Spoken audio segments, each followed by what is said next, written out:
But does the pleasure pathway require it to be sexual pleasure? Because I feel like pleasure is such a broad term. You can bring pleasure to people by feeding them delicious food after all. I mean, look at Food Wars. Hey guys, welcome back to another episode of Art and Recap. I'm your artist Faye, and today we are reading chapter 266 till 270 of Lord of the Mysteries. In the previous chapter, we were reading Roselle's diary entry with Klein and how he's being a petty bastard by creating the cards of blasphemy and scattering them around the world knowing that it'll cause absolute chaos. We also find out that they're the path to the divine and that there's a sequence above sequence 1 which is the equivalent to a true god. There can only be one sequence 0 per pathway, so only 22 gods in total are available for grabs, and some of them are already active, or maybe they're people LARPing as gods. Kind of like Klein, you know? So here's what Klein is actually theorizing. Since there can only be one sequence 0, that means that the main ingredient for the final potion is that god themselves, like the body or blood of the eternal blazing sun god, for example. You gotta kill the current god to attain their title. But again, as it was pointed out in the comment section, there's a possibility of fake gods around, and maybe there are even seats that aren't occupied yet either. Though I do wonder how that'll play out if there are seats that have never been occupied. Will they perhaps have to find the original creator and eat part of their body? That would mean that the original creator is also an ingredient, or at least part of their body, right? Anyway, Klein thinks that yeah, the info in the cards of blasphemy lives up to their name if that were the case.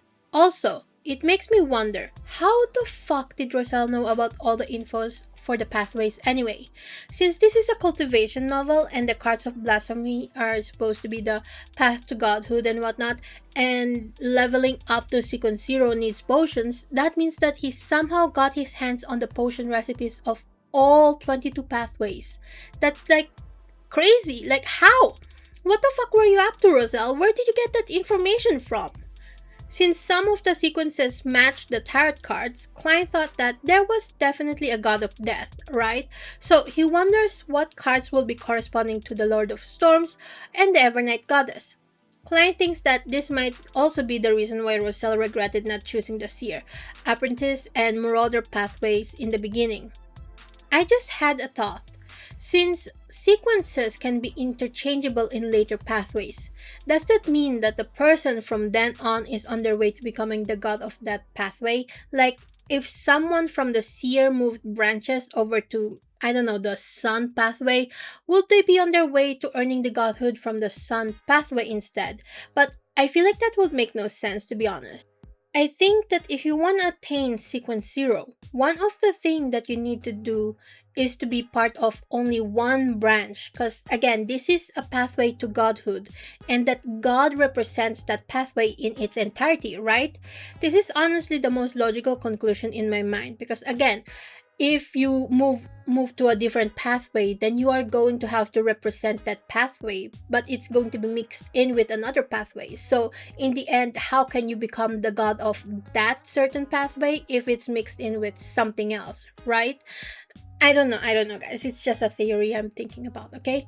Klein also wonders if the sequence 0 of the Apprentice, Marauder, and Seer pathways have yet to appear. But then also wonders how the hidden sage became personified, since he was symbolically a deity.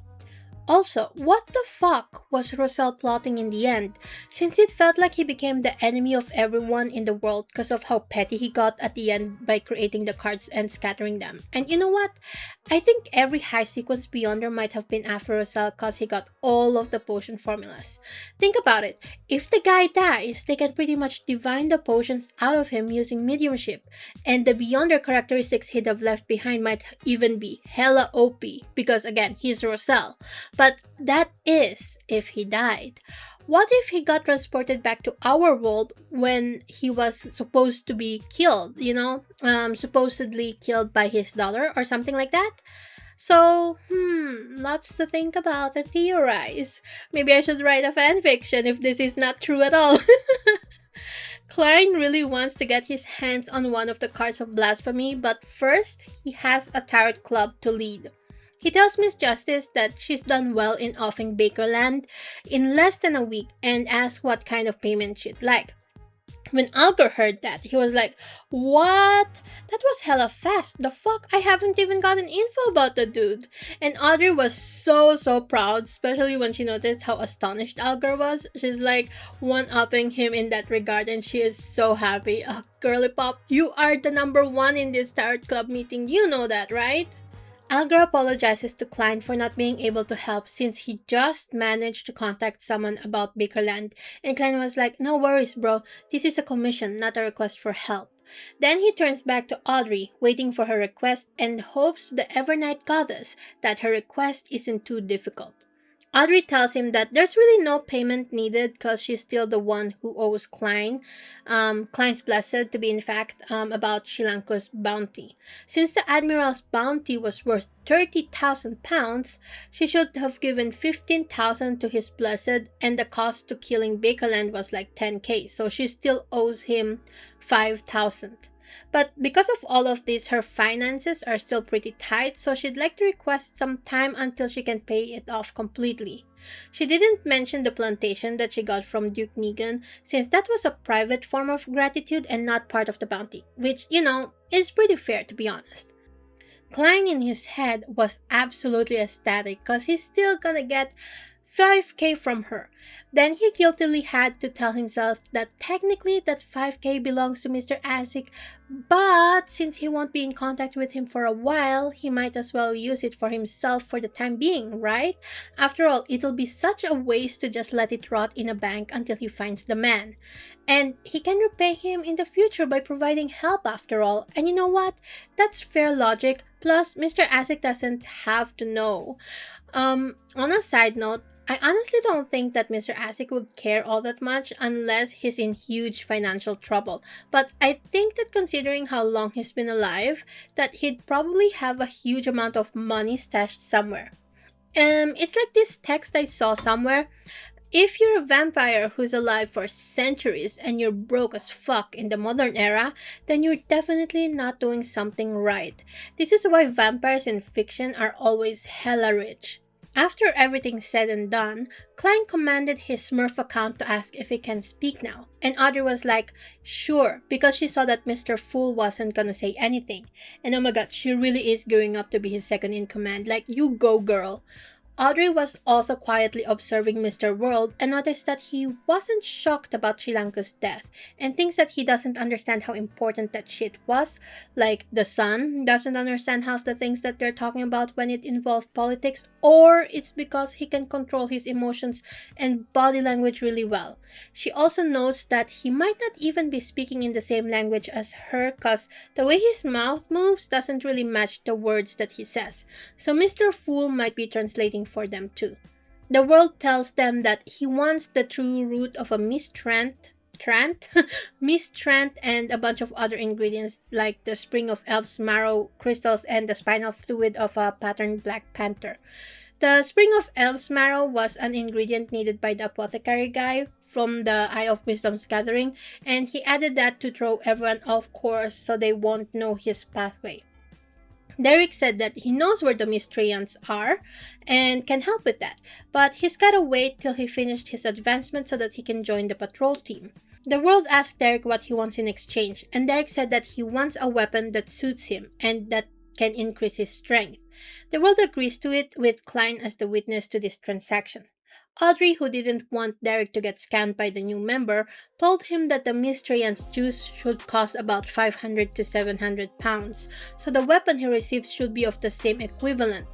Algar also added that a Sequence 7 formula is about 800 pounds. He didn't really like the new member and doesn't trust him that easily, which, fair enough. We don't want randos joining the secret club after all.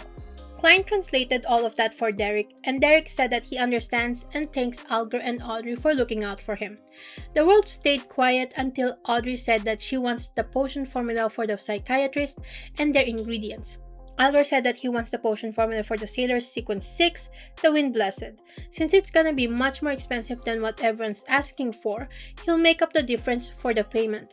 Klein thought that it was odd Algar was asking for the formula since he could get it from the church directly, unless, of course, he's trying to hide the fact that he's digesting the seafarer potion quickly thanks to the acting method. The world also says that he has another request.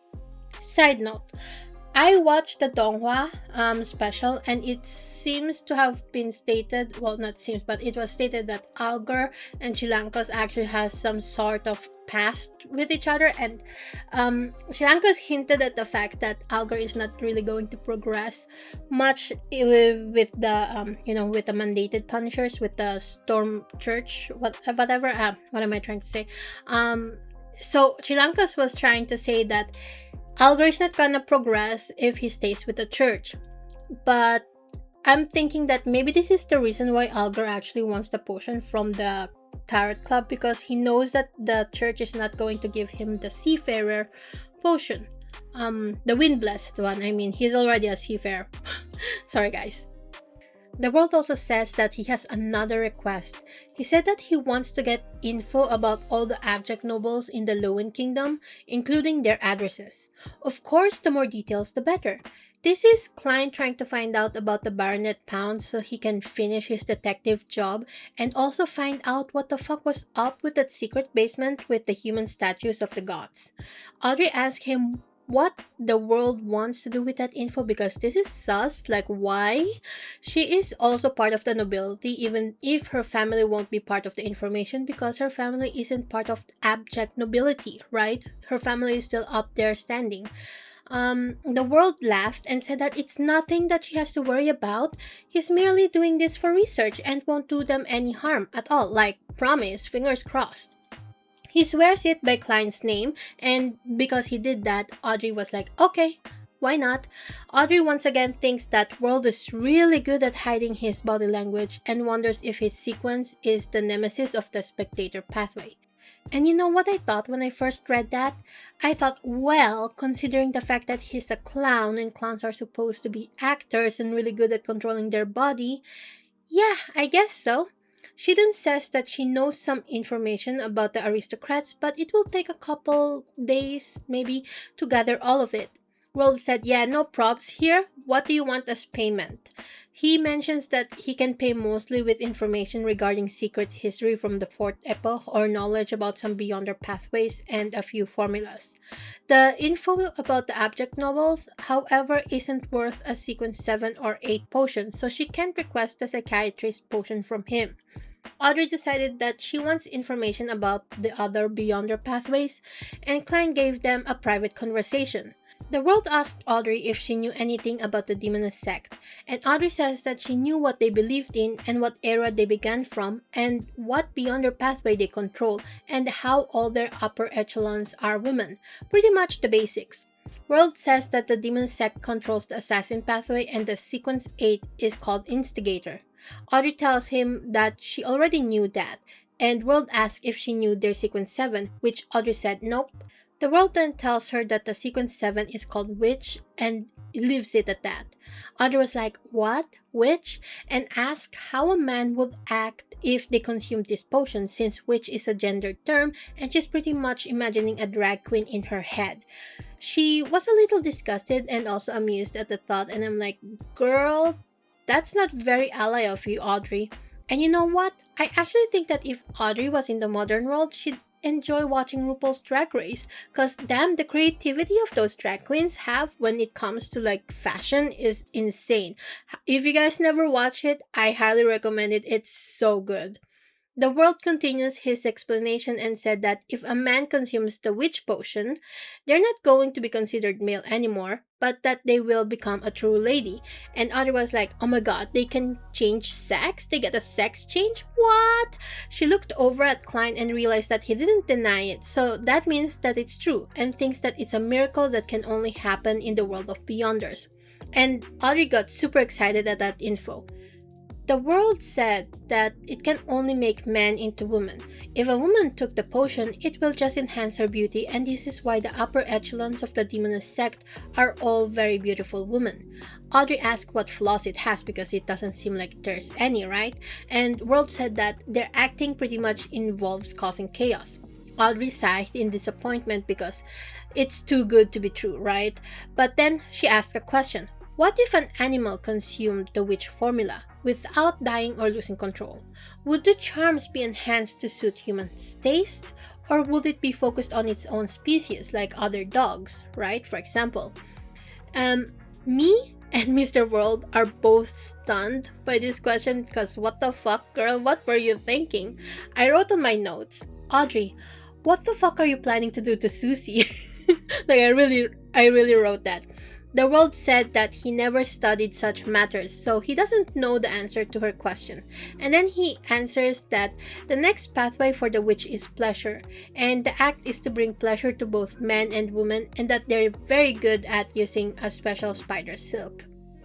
Okay, so I've been thinking this for a while now, but does the pleasure pathway require it to be sexual pleasure? Because I feel like pleasure is such a broad term. You can bring pleasure to people by feeding them delicious food after all. I mean, look at Food Wars. Anyway, upon knowing that info, Audrey was like, yeah, nope. World asks if she's pleased with this payment since it'll help her better identify members of this sect, and Audrey nods her head and said that she'll gather info about the nobles and ask if he wants it by next week.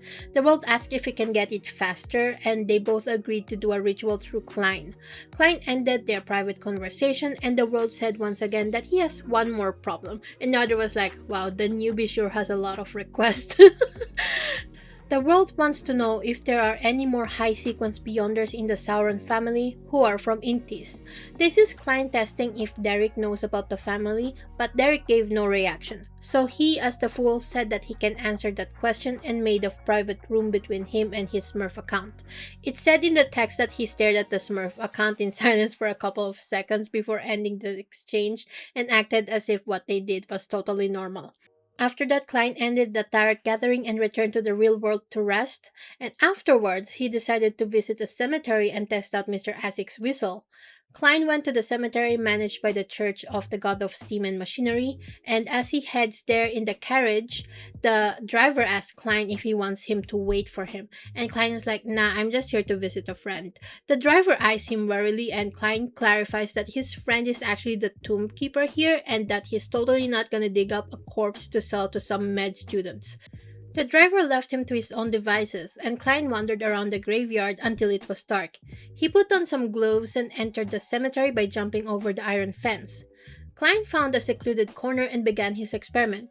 He saw a gravestone with an epitaph that said, "Friend, if you're passing by, help me up, thanks." And Klein was like, "What a funny guy, you'll be the subject of my experiment, thanks."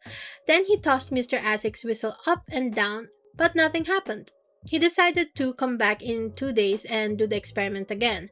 If nothing happened, that means that the whistle won't be able to affect corpses that have been laid to rest by a priest. And then he left the cemetery to go to the hospital's morgue. Because another part of his experiment is to find out what would happen if corpses that haven't been laid to rest by a priest would be affected by the whistle. Klein snuck into the hospital and went down to their morgue. There he did the same thing that he did at the graveyard and waited for about 2 minutes until the corpse on a long table suddenly sat up. A bunch of cabinets filled with corpses were banging on the wall, and Klein was like, shit, this is creepy. And then he used the Requiem charm to put them to sleep again. Satisfied with the result of his experiment, Klein left the morgue and left just in time for the janitor to stop by and be like, what the fuck is going on here? I thought I heard something. We changed point of views to Audrey. She was riding a horse and trotted over to Viscount Glaint to discuss something. The two of them went for a walk with Susie and Theo following close behind. Theo was acting as Glaint's servant while Force was dressed as a maid by the way. Audrey and Glaint have a conversation about the next hunt, which is still months away, and Glaint slowed his walk down so that Audrey and Theo can converse instead, but still make it look like Audrey is talking to Glaint. Theo asked Audrey what she'd like to request this time, and Audrey told her that it's a simple request, and then she gestured for the stack of letters Susie was carrying in her leather pouch. Theo took it and eyed the wanted poster of Lanivus. She asked Audrey how much this request is worth, and Audrey low-key forgot about the reward since this is a test by Klein to see if any of the two ladies was fit for the tarot club. So Audrey was like, 100 pounds? And the duo instantly pounced on the chance. Theo asked if Lanivus swindled Audrey of her money and that's why she's looking for him. Audrey ignored her question and said that she painted portraits of Lanivus and what he might look like if he were disguised with a beard, glasses, or different hairstyles, and then asked if the girls got any lead on the psychology alchemist. Force said that she joined a new gathering that's rumored to have the spectator and telepathist potion formulas, and that she'll bring Audrey with her at the next gathering. Audrey agrees and Glaint asks about his potion formula. Force said that there aren't any clues for it yet since the formula is mostly found in Feyna Potter. Glaint replied that it's alright, he's still young and can wait, and why does this seem like a death flag? Are you gonna die, Glaint? On this day, Klein left his apartment and put on a sign on his door that he's out for the day, so he can avoid Millet Carter, the client who hired him to investigate the huge basement under his house. Klein didn't really have to go to the library anymore to research since he pretty much delegated that work to Audrey, so he went to the Quillag Club. I still don't know how to pronounce this Quillag Club properly. Sometimes I read it as queer lag club. I'm sorry. So he went to that club instead to chill over there because also he gets free food there, right? So why the hell not? There he met Talim, one of the guys who wrote the letter of recommendation for him upon Mary's request. Talim eyes Klein suspiciously but greets him with a good morning and the info that Mary and her husband are getting a divorce. Klein said, "Wow, really? That's surprising!" Even though deep down he knew that he was the reason why Mary even proceeded with the divorce in the first place. Talim also thinks that Klein was involved somehow but can't prove it. Then he asked Klein about his marksmanship cause he has a friend who's looking for someone who's good at fighting. And Klein was like, "Oh, might this be a request involving violence? Do I have to shoot someone?" Then he told Talim that he can take a look himself since he's headed for the shooting range anyway and pretty much also asked him to spar to prove that he can fight. Talim agreed since he learned how to fight before. Klein showed off his aim and Talim praised him about it and then they had a spar which Klein obviously won since Talim is just a regular schmegular guy. Now that Klein has proven himself, he asked what kind of request Talim's friend has, but Talim said that the guy was coming up to the club later so Klein can ask the man himself directly. But he then tells Klein that this possible client of his is actually a reporter and that he needs a bodyguard for the time being. The two headed to the cafeteria at around noon and Klein was enjoying all the free food he can eat until his new client, Mike Joseph, arrived. Mike asked him if he knew about the serial murders, and Klein was like, "Yeah, it's big news, how can I not know?" Well, apparently, Mike has been investigating those murders and thinks that he has a lead. Klein wonders what the fuck the official Beyonders are doing when he found out that there was now an 11th victim because it's obviously related to devil worship. Klein tells Mike that he can't take this case without the invitation of the police because he also low-key didn't want to bump into any of the Nighthawks on accident because he's sure that this is delegated to one of the official Beyonders because again, devil worship, right? Mike tells him that it's not really an investigation, but he just wants help to finish his report. When he was looking at all the victims to find out what commonality they have with each other, he realized that they all used to be street girls before, even if they're doing much better now. Like one of them used to be, well, not used to be, is now a teacher actually. Klein wonders how the murderer could possibly know that the victim was a street girl, and he just finds it very odd.